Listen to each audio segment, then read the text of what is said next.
Hughes was a major English poet in the second half of the 20th century. He lived from 1930 until 1998, and he served as poet laureate from 1984 until his death. He is known to many American readers as the husband of Sylvia Plath, whose suicide in 1963 cast a shadow over his life and his reputation. Major works include, but are not limited to, Lupercal, which he wrote in 1960. It was his second volume of poetry, and that's the volume in which Pike was published. Crow in 1970, which was perhaps his most famous work, a sequence of poems based on world mythologies and the figure of the trickster. And Birthday Letters, published the year of his death, in which he remembers Sylvia Plath and examines their ill-fated relationship. Early in his career, Hughes wrote a great deal of nature poetry, especially poetry about animals, but it was anti-romantic nature poetry, focused on the brutality of the natural world and its indifference to human concerns. This is well illustrated in his poem, Pike.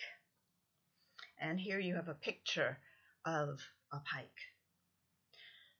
Pike, 3 inches long, perfect pike in all parts, green, tigering the gold, killers from the egg, the malevolent aged grin.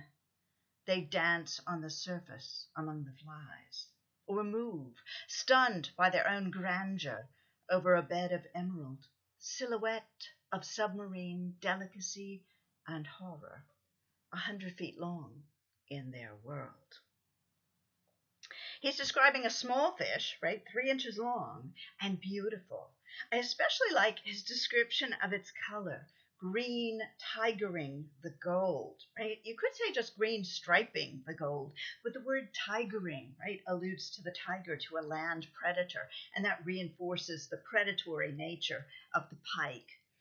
Hughes repeats the harsh consonants P and K and T in these early lines at the beginning and the end of his words, as well as the G, green, tigering, gold, egg, grin.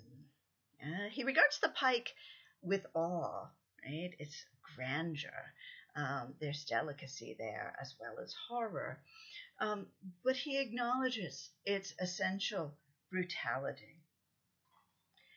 He continues his description of the fish as an awe-inspiring killer in stanzas 3 and 4.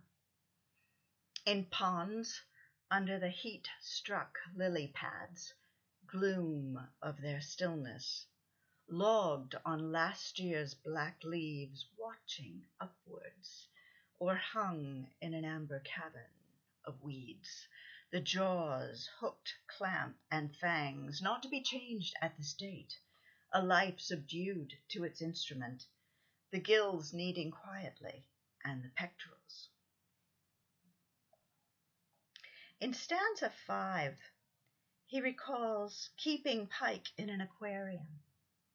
3 we kept behind glass, jungled in weed, 3 inches, 4, and 4.5, fed fry to them.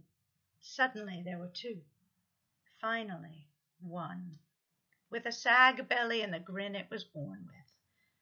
And indeed they spare nobody. 2 6 pounds each, over 2 feet long, high and dry and dead in the willow herb. One jammed past its gills down the other's gullet.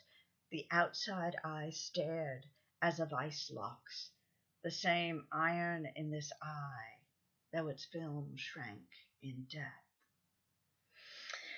The pike is not only a killer, but a cannibal, sparing nobody.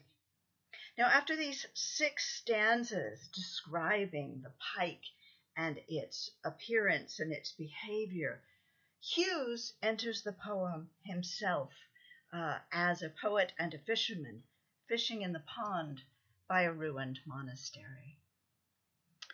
A pond I fished, 50 yards across, whose lilies and muscular tench had outlasted every visible stone of the monastery that planted them. Stilled legendary death. It was as deep as England.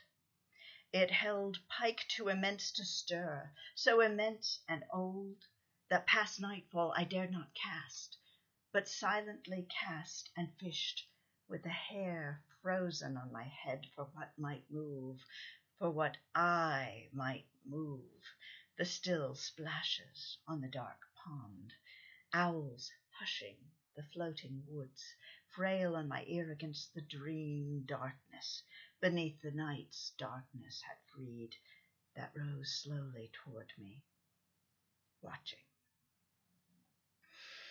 This is not the comforting, harmonious nature controlled by a benevolent God that Wordsworth wrote about. This nature is dark and alien and terrifying. It is a brutal Darwinian world of struggle and violent competition. Yet in Hughes's anti-romantic vision, nature is still beautiful, still awe-inspiring, even in its fiercest and wildest manifestations.